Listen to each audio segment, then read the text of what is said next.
සමහර දේවල් වලට මිනිස්සු මේ තරම් බයයි. ඒවට මිනිස්සු ගා උත්තර නැහැ.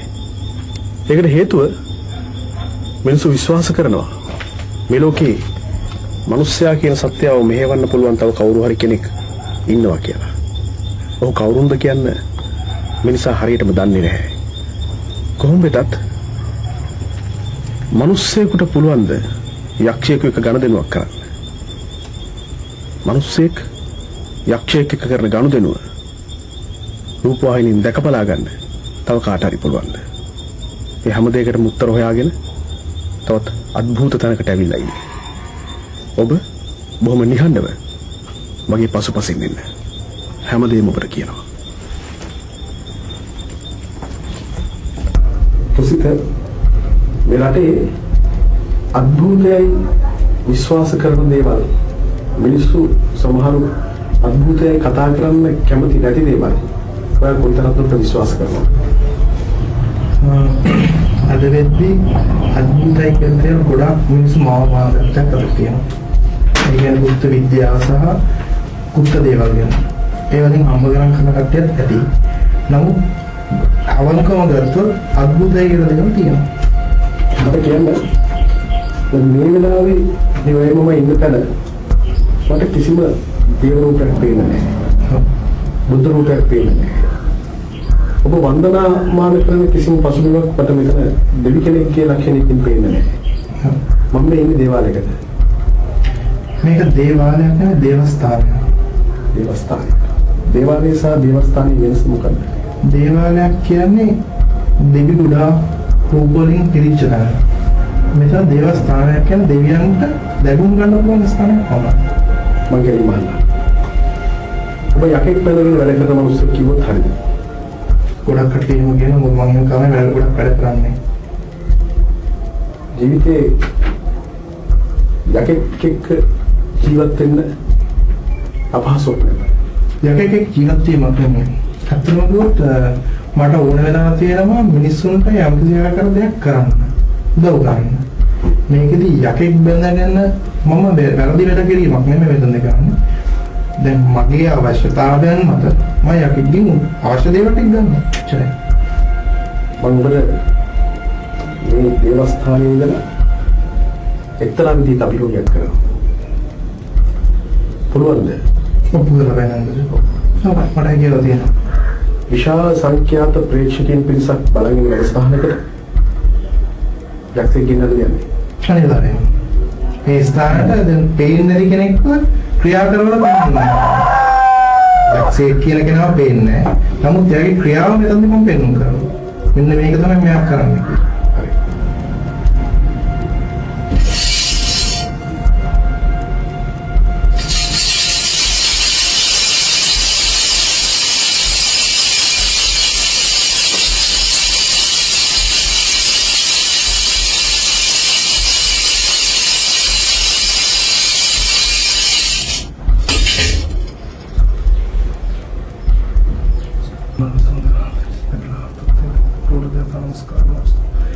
සාදු මේ ස්ථානට ඇවිල්ලා තියෙනවා මට අභියෝගාත්මක දෙයක් සිදු කරන්න.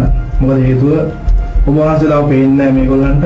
නමුත් ක්‍රියාකාරීත්වය පමණක් මට මේකට පෙන්නු කරන්න උවමනා වෙලා තියෙනවා. සාදු මේ ස්ථානට ආවනම් මට වැඩ කරන හෝ මේ ස්ථානට අරක්ගත්ත පුත් ආත්මය කරුණාකර මට වටයක් ගිහලා පෙන්නු කරන්න මේ ස්ථානට ආවා කියලා. හයියෙන් ගිහලා පෙන්නු කරන්න සාදු. හරි වටයක් ගිහලා පෙන්නු කරන්න. හයියෙන් සාදු. හරි. හයියෙන් ගිහලා පෙන්නු කරන්න ස්ථානට යනවා කියලා. සාදු මෙතන වැඩිය කියලා හරියටම පෙන්නු කරන්න. වටයක් යන සාදු. කවුමක් යන ගිහලා පෙන්නු කරන්න.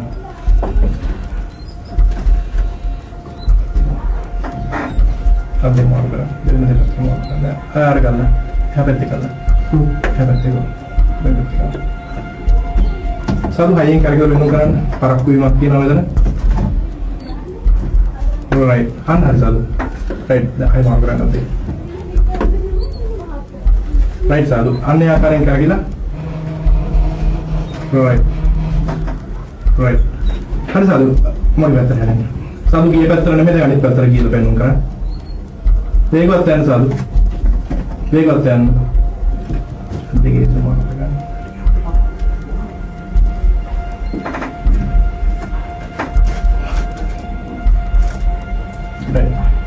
මේකත් දැන් සාදු.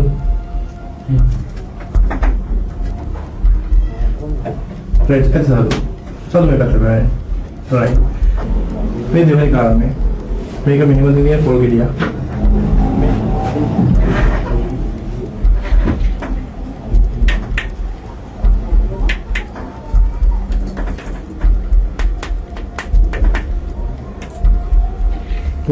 ස්තුතියි. සාමාන්‍ය කඩෙන් ගත්ත පොල් ගෙඩියක්.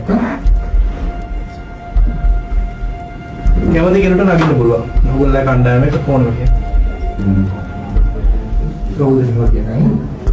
නොයි විදිහට බුදා කියන්නේ.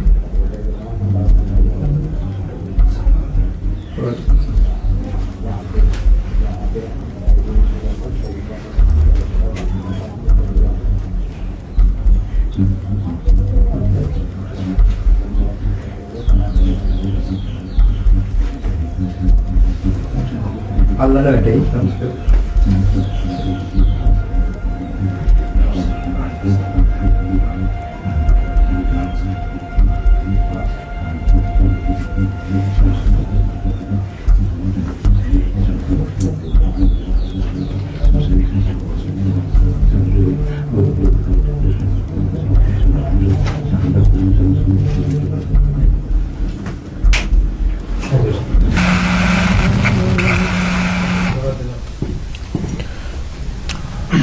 අద్භූත බලවේග සාධාරණීකරණය කරන්න ඕනෑට වඩා මහන්සි වෙන්න ඕනේ නැහැ.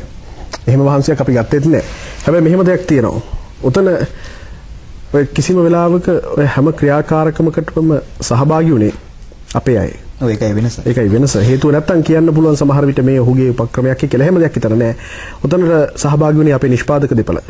නිෂ්පාදකවරු 4 දෙනෙක් ඉන්නවා. දැන් එක් මංජුලයි තිබිලයි තමයි මේ අවස්ථාවට සහභාගී වෙන්නේ. සහ පොල් හිඩුව නැග්ගේ තිබිල. දිල්ෂාන් ඇත්තටම මොකද වෙන්නේ? අවස්ථාව හරියටම කියන්න අමාරුයි සම්පත්. මට එහෙම තේරුමක් නැහැ. නමුත් යම් දෙයක් තිබුණා. ඒ තිබුණු දේ තුල ප්‍රායෝගිකව බොරුවක් සිද්ධ වුණේ නැහැ. හැබැයි ඒ ඕනෑම දෙයක් ඕනම විදිහට ප්‍රශ්න කරන්න පුළුවන්. සහ ඒ සිද්ධ වුණේ මොකද්ද කියන එක අපි දැකපු විදිහ තමයි අපි ලෝකයට පෙන්වන්නේ. ඒ නිසා මේක මෙහෙමයි කියන්න අපි දන්නේ නැහැ. කෙනෙකුට පුළුවන් පිළිගන්නත් නොපිළිගන්නත්. ඒක උතනදී යම් විදිහකින් සැකයක් මතුවෙන්න පුළුවන් එක තැනක් තියෙනවා. ඒක අපිට ඔක කලින් බලද්දි තේරුණා. ඒ කියන්නේ අර අපි පොල් ගෙඩියක් තියෙන තැන ඒක උඩට අපි තිමිලට නගින්න කිව්වනේ නිෂ්පාදක තිමිල හරි බරයි. දැක්කනේ සයිස් එක. ඊට පස්සේ මේ දැන් තිමිල ඔය පොල් ගෙඩිය උඩට නැග්ගහම තිමිලගේ දෙපැත්තෙන් අපි ආධාරකයක් සැපුවා. මමත් මංජුලත් ඔය ආධාරකයේ සපයද්දී තිමිල පොඩ්ඩක් වැටෙනවා කියන පොල් ගෙඩියක් උඩ හිට ගන්න අමාරුයි. ඒ නිසා කාටවත් කෙනෙකුට සමහර විට සැකයක් එන්න පුළුවන් සම්පත් තිමිලව කැරකිවවද්ද කියලා. එහෙම දෙයක් සිද්ධ කළේ නැහැ. අපිට කවුරුවත් වෙනුවෙන් එහෙම ලොකු අමුතු ප්‍රොමෝෂන් එකක් දෙන්න උවමනාවක් නෑ. අපි ගියේ රාගම කුරුකුලාව ප්‍රදේශයට. එහෙ තමයි මේ තුසිත අපිට හම්බුනේ. මේ දේවල් ඇත්තටම තියනවාද කියලා පැහැදිලිවම අභියෝග කරන්න ගියේ. යක්ෂයෙක් ඉන්නවා නම් යක්ෂයාට අභියෝග කරන්න අපි ගියේ. ඔහු පැහැදිලිවම කිව්වා යක්ෂයෙක් ඉන්නවා කියලා. යම් තැනකදී අපි කිව්වා ඔබ ගාව යක්ෂයෙක් ඉන්නවා නම් යක්ෂයාව ආරූඪ කරගන්න. රටට ලෝකෙට පේන්න කියලා. අනිත් එක තමයි දිල්ෂාන් දැන් අපි ඔබට සැකයක් තියෙන විදියක් නෑ. මොකද අපි සමීප දසුන් පෙන්නවා. අපි මොකද වෙනසේ අර පුරුම්පු වහලා අපි ඕම ගහන්නේ නෑ. නේද? ඇත්තට පැහැදිලිව.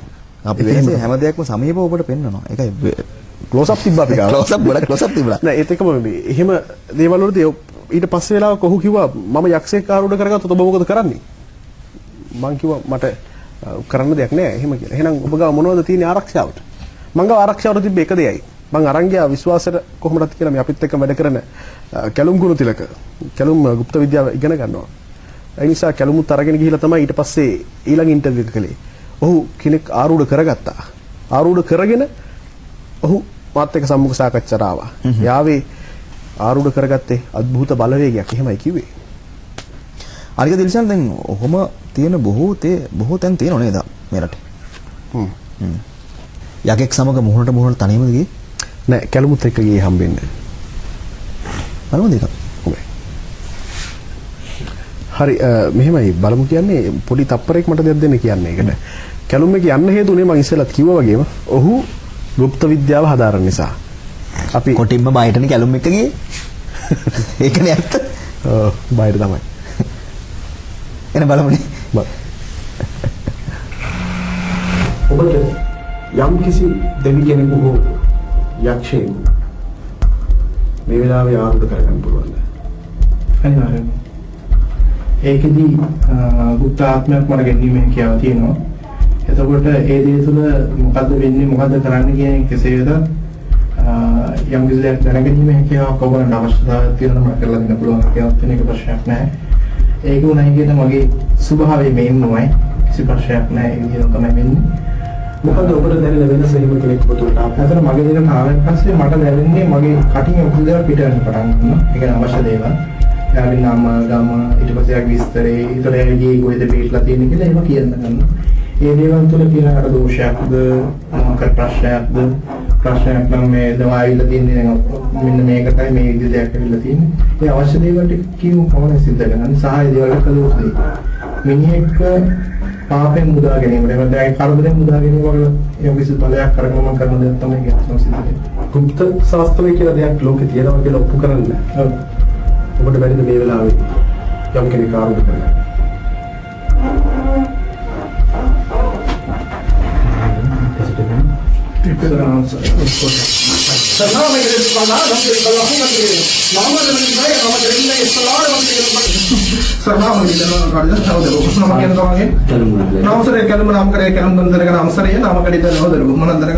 සාදු අපි ආවේ මේ ගුප්ත විද්‍යාව ගැන අපි පොඩි අධ්‍යයනයක් සාදු මේ දෙවියන්ට මිනිස්සු කෙනෙකුට එන්න පුළුවන් මේ නර ශරීරයකට එන්න පුළුවන් සාදු ನಾವು ಸತ್ಯವಾಕಾರಂ ದೇವನ ಕಡೆ ತೀರ್ಸ್ಕೊಂಡಾಗ ಕಲ್ವತ್ತನ ಕನ್ವರ್ಸನ್ ಇದ್ದರು මෙන්න මෙහෙම දෙයක් තියෙනවා.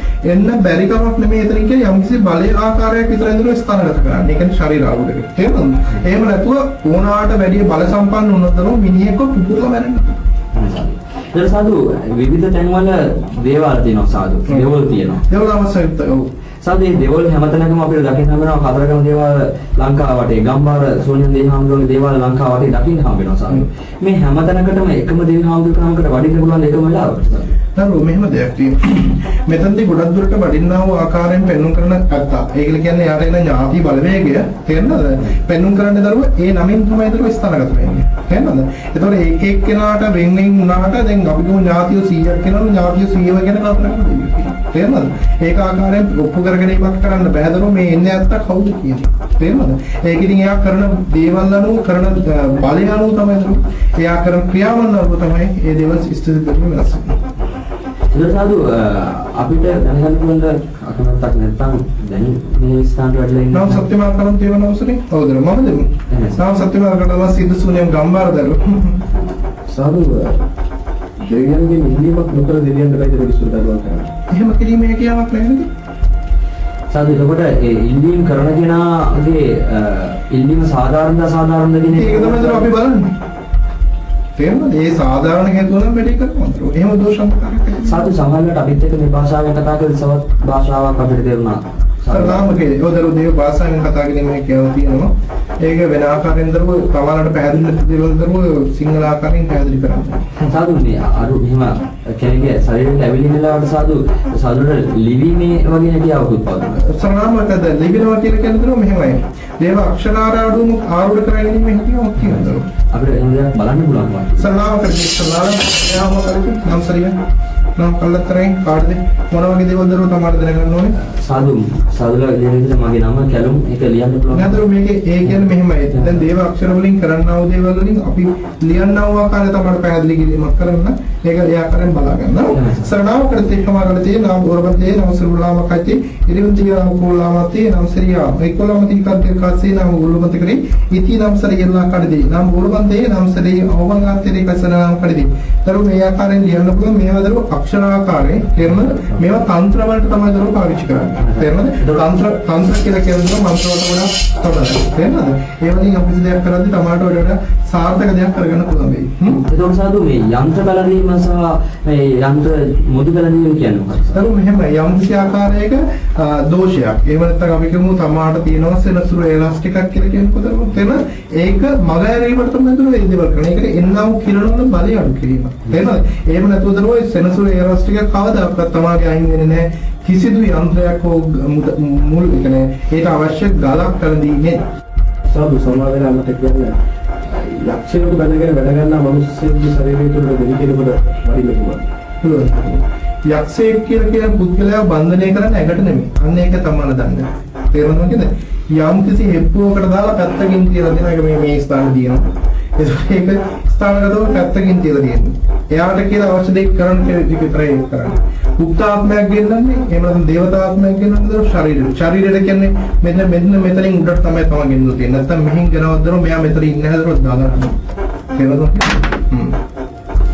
මේ වැඩමුළුව තිබෙන්නේ අහවල් දෙවියන් වහන්සේමයයි කවුරුහරි කෙනෙක් ප්‍රශ්න කළොත් කොහොමද කරන්නේ? ඒකට දරුවෝ කරන්න තියෙන මගේ බලයෙන් තමයි යම්කිසි තමාලා වැඩක් ගෙනාවොත් ඒ වැඩේ මම කරලා පෙන්නන්නම් දින ගාණක් දීලා අන්න එදාට තමයි පිළිගන්න මෙන්න මේ ඇවිල්ලා තියෙන පුද්ගලයා තමයි මේ දේ කලේ කියන එක ඔප්පු කරන්නේ කියලා.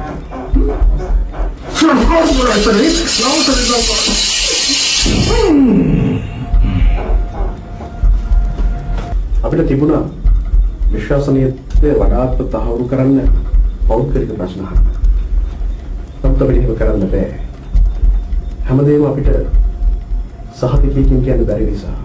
ඒ නිසා තමයි සමහර දේවල් පොදුවේ ප්‍රශ්න කරන්නේ. කොහොමද මේ අත්දැකීම අපිට වෙනස් බව අපිට හොඳටම විශ්වාසයි. තුස්තේ අඳුන බලනවා කියන්නේ අඳුන කියලා දෙයක් තියෙනවා. එතකොට මේ අඳුන වර්ග දෙකක් තියෙනවා. දේව අඳුන සහ පාතාල අඳුන කියලා. පාතාල අඳුනේ අපිට බලන්න පුළුවන් මැණික්, නිදහාන්, කියන පොළ වැට දේවල්. දේව අඳුනෙන් බලන්න පුළුවන් සාමාන්‍ය පෞද්ගලික මිනිහෙක්ගේ ප්‍රශ්නය, අසනීපයක් තියෙනවද, ගෙදර දෝෂයක් තියෙනවද, එතකොට ඒකට මොනවා හරි කරලාද, ඒ වගේ දේවල් බලගෙන තමයි සාමාන්‍ය අඳුරකින් දේව අඳුන කියලා තමයි කියන්නේ. පාතාල අඳුනෙන් බලන්නේ මැණික් ඉල්ලන් බලන්න, නිදහාන් බලන්න, වතුර නැති තැන් වතුර තියෙනවද කියලා බලන්න. ඒ වගේ දේවල් වලට තමයි පාවිච්චි කරන්න පුළුවන්. ඔය අඳුන් දෙක තමයි ගොඩක් දෙනට ප්‍රතිවිරුද්ධ තියෙන්නේ. ඊට අමතරව තියෙන වතුර නිදිවෙන් බලනවා කියලා ක්‍රමයකුත් තියෙනවා. ඒක සාමාන්‍ය රාවණලගේ යුගයේ යනතර රාවණලගේ පැවතෙනවා කියලා තමයි මම දන්නේ. ඒක සහ අඳුන බලන කෙනෙක් හරියට ප්‍රැක්ටිස් කරලා ටෙස්ට් එක වහලා බලන්න කියලා තියෙනවා. අඳුනක් කියන්නේ මොකක්ද කියලා අපිට අඳුනක් කියලා කියන්නේ මෙන්න මේකටයි. මේකට පාතාල අඳුන. මම මේක අතරක් පෙන්නන්න. මේක පාතාල අඳුන. මේක ඇත්තටම මම නිදහනකින් ලැබිච්ච දෙයක්. මේකට මම හිතන තරමින් අවුරුදු 300ක් පරණ එකක්.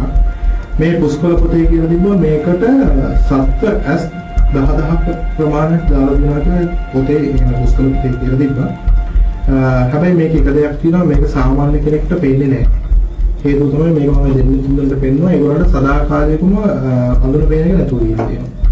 එහෙම දෙයක් තියෙනවා මේකේ අත්‍යක පේන ප්‍රමාණය ගොඩක් වැඩි. මොකද මේකම සාමාන්‍ය හැම වෙලාවෙම පාවිච්චි කරන්නේ නැත. මොකද මේක පාවිච්චි කරන්නේ බැරිම අවස්ථාවකදී පමණයි. එතකොට මේකෙන් කියන දේවල් 100 ගොඩක් දුරට හරි. නමුත් ඉතින් අපි දැනගන්න ඕනේ කොයි දේ කළත් අපි හරියාකාරව දෙයක් නිර්ණය කරන්නේ නැත්නම් ඒ දේ කළ යුතුද නැද්ද කියන එක තීරණය කරන්නත් ඕනේ. කෙනෙක් ඇවිල්ලා කියනවා අපි ගමු මොන හරි කරලා දෙන්න. නැත්නම් කොඩිනයක් කරන්න කියනවා. මෙහි කියලා කියනවා.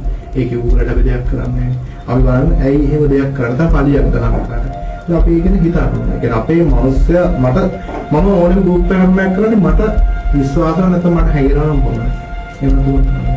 ඔබට තරහ ගිය වෙලාවට ඔබ සතුව තියෙන කිසියම් බලවේගයක් අනවශ්‍ය විදිහට පාවිච්චි කරන්නේ නැහැ කියලා දෙන තක්සේරු මොකක්ද? මෙහෙමයි. තරහ යෑමේ ස්වභාවය මිනිස්සු හැමෝටම තියෙනවා. හැබැයි මම ගොඩක් දුරට තරහ යෑම පාලනය කරන්න උත්සාහ කරනවා. මොකද මගේ ඉන්න උත්සාහත්ම ක්‍රියාකාරීත්වයක යෙදෙයි කියලා ගොඩක් කල්පනාකාරීව වැඩ කරන්න උත්සාහ කරනවා. ඒ තරහ ගියා වුණා ඒක හිතන්න තුනින්න මොකද නැත්නම් ඒක වන් හිතනවා හිතන්න හොඳ නැහැ කියලා. ඉස්සරහට තුසතුයම් කුසලතාවයක් තියෙනවා නම් වෙනසක් එකතු වෙලා ඒකවල අඩට අනිවාර්යයෙන්ම මම තව දේවල් ටිකක් කරුවා කරන්න පෙන්නන්න.